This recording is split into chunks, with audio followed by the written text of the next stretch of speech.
Hello my viewers and welcome back to my channel. Now in today's video we take a look at some tragic news. Despite widespread outcry and evidence of innocence, Marcellus Williams was unalived on September 24th, 2024. Now this devastating outcome has left many reeling, sparking outrage and demands for justice.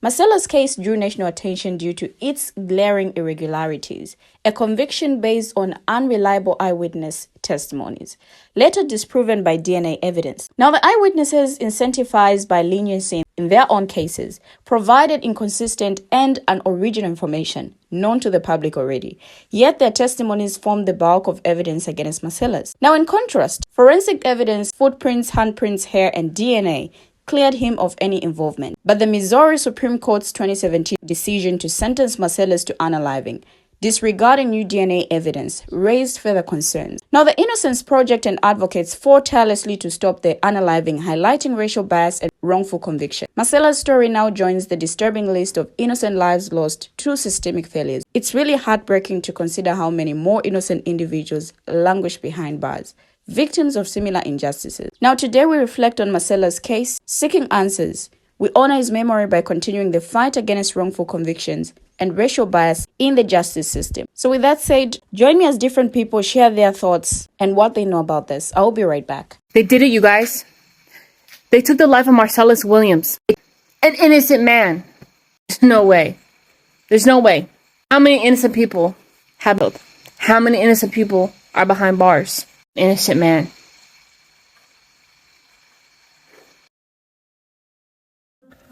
Marcellus Williams, man, you touched my heart, and I swear to you, man, I tried my best, wallahi, I tried my best to try to make people know what was happening with this guy, to kind of bring his story to the people, but unfortunately the truth and the time has come, and to confirm with you guys that he has now been unalived and he has returned back to Allah subhanahu wa ta'ala, the most high, the most just. I ask Allah to forgive him for his shortcomings and for all our shortcomings. Everyone that made dua for him and posted and shared and done everything that they could to support him not being, not suffering the end that he suffered. May Allah elevate you guys.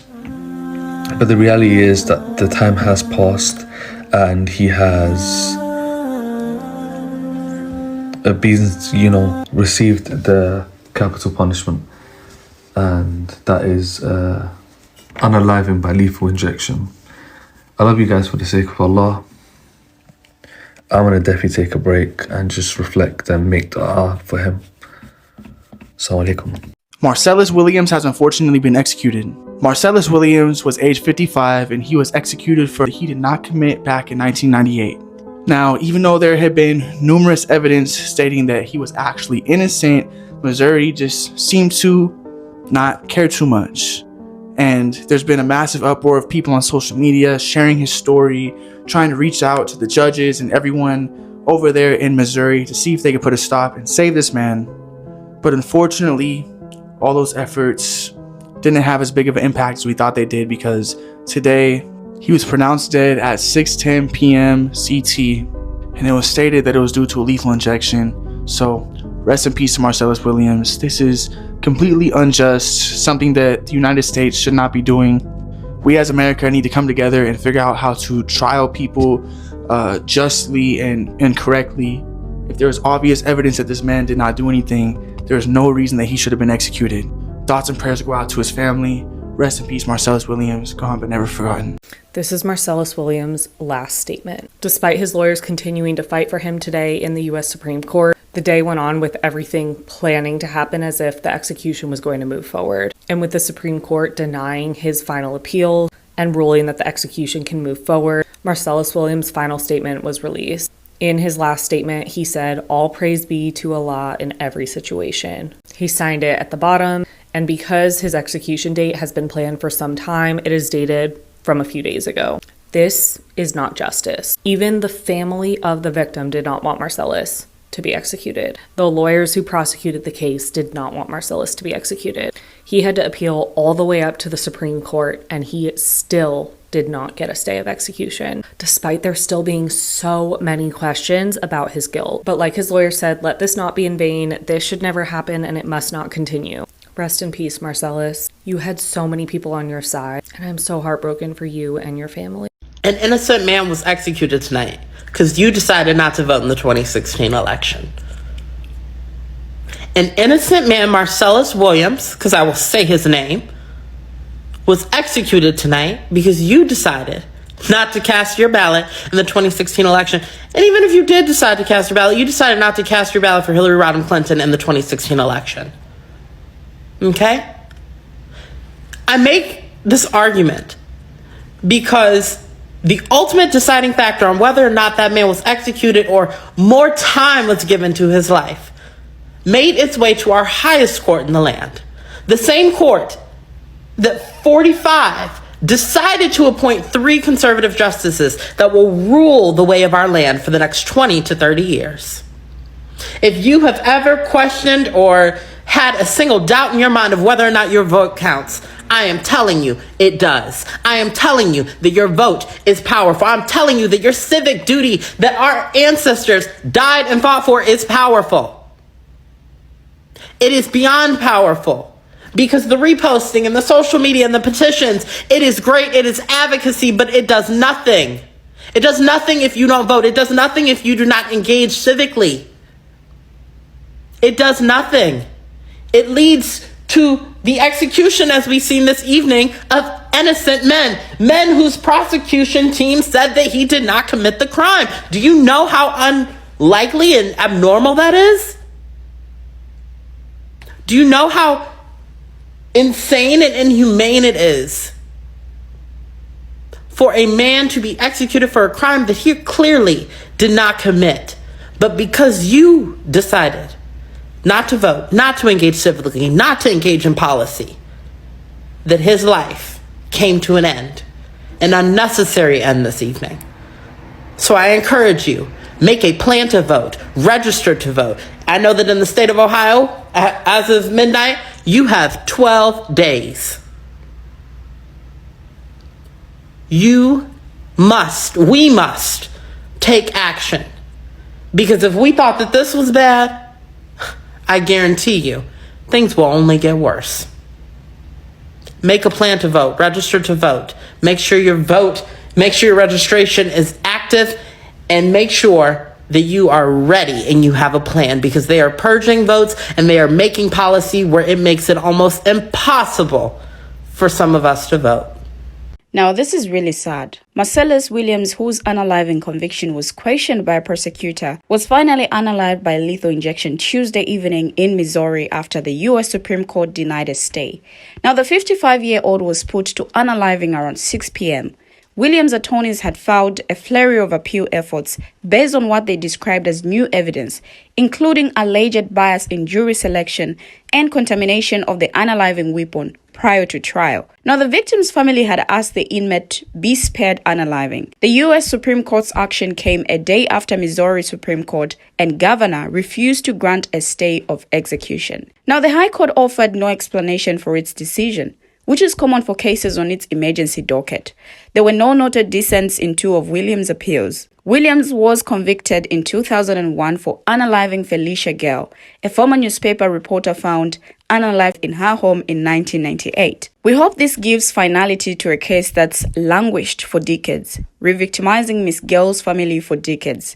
Governor Mike Parsons said in a statement read by Trevor Foley, director of the Missouri Department of Corrections. No juror nor judge has ever found Williams' innocence claim to be credible. 2 decades of judicial proceedings and more than 15 judicial hearings upheld his guilty conviction. Thus, the order of execution has been carried out. Now, in a statement after the execution, one of Williams' attorneys, Larry Comp, said his client maintained his innocence to the end.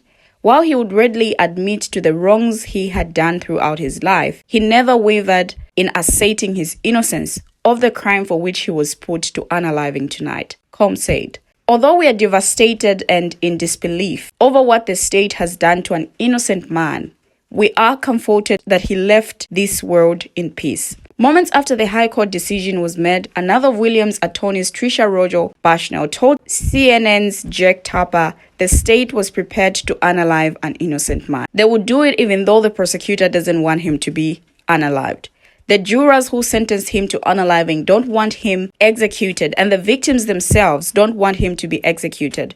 We have a system that values finality over fairness, and this is the result that we'll get from that. It is news to all of us, and I think that it should be a shame to all of us that we have a system that will let a man be executed in spite of all of this. Really is not a system of justice, the attorney said. Now, in a statement posted on X, the NAACP said Missouri unalived another innocent black man. Governor Parson had the responsibility to save this innocent life, and he didn't. We will hold Governor Parson accountable. When DNA evidence proves innocence, capital punishment is not justice. It is unaliving. Now, recently, the top prosecutor in St. Louis County joined Williams' attorneys in asking for the conviction to be overturned after new testimony from the 2001 trial prosecutor and recent DNA testing showed evidence contamination. Now, the case highlighted the issue of potentially putting an innocent person to unaliving, an inherent risk of capital punishment.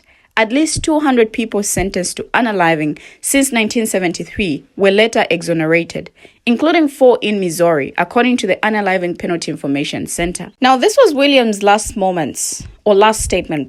Williams' last statement, witnessed on September 21st, was all praise to Allah in every situation. Williams was a devout Muslim, an imam for prisoners, and a poet, according to his legal team. Williams' last meal included chicken wings and later taught, said Karen Podman, spokesperson for the Missouri Department of Corrections. He had a final visit with Imam Jalai Qasem from around 11 a.m. to 12:30 p.m. Around 4:30 p.m., the Department of Corrections received word that all petitions had been denied by the U.S. Supreme Court, and about an hour later, witnesses, including Williams' son and 2 of his attorneys, were moved into the viewing area of the prison, Podman said at a news conference.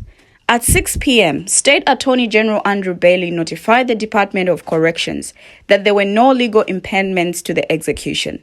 The lethal injection was administered at 6:01 p.m., and Williams was pronounced unalived at 6:10 p.m. Around 100 demonstrators were present on the prison grounds protesting capital punishment and Williams' execution, Podman said. No one from Gale's family was present for Tuesday's execution. Now, Williams' lawyers and St. Louis County prosecuting attorney Wesley Bell filed a joint brief Saturday asking the Missouri Supreme Court to send the case back to a lower court for a more comprehensive hearing on Bell's January motion to vacate Williams' 2001 conviction and sentence. The St. Louis prosecuting attorney's office, which handled the trial against Williams, argued in the motion that DNA testing of the weapon used in the unaliving might suggest Williams was not Gale's unaliver. But that effort unraveled at a circuit court hearing last month after new DNA testing revealed the unaliving weapon had been mishandled prior to the 2001 trial, contaminating the evidence meant to exonerate Williams and complicating his quest to prove his innocence. Attorneys received a report indicating the DNA on the unaliving weapon belonged to an assistant prosecuting attorney and an investigator who had handled the unaliving weapon without gloves prior to trial, the state's judicial branch said. But the Missouri Attorney General's office said the new DNA findings released last month don't exonerate Williams. Now, in this case, a new round of DNA testing proved the office was right all along. The weapon in question has been handled by many actors, including law enforcement, since being found, Bailey said. In addition, one of the defense's own experts previously testified he could not rule out the possibility that Williams' DNA was also on the weapon. He could only testify to the fact that enough actors had handled the weapon throughout the legal process that others' DNA was present. Now, other evidence that helped convict Williams remains intact, the Attorney General said.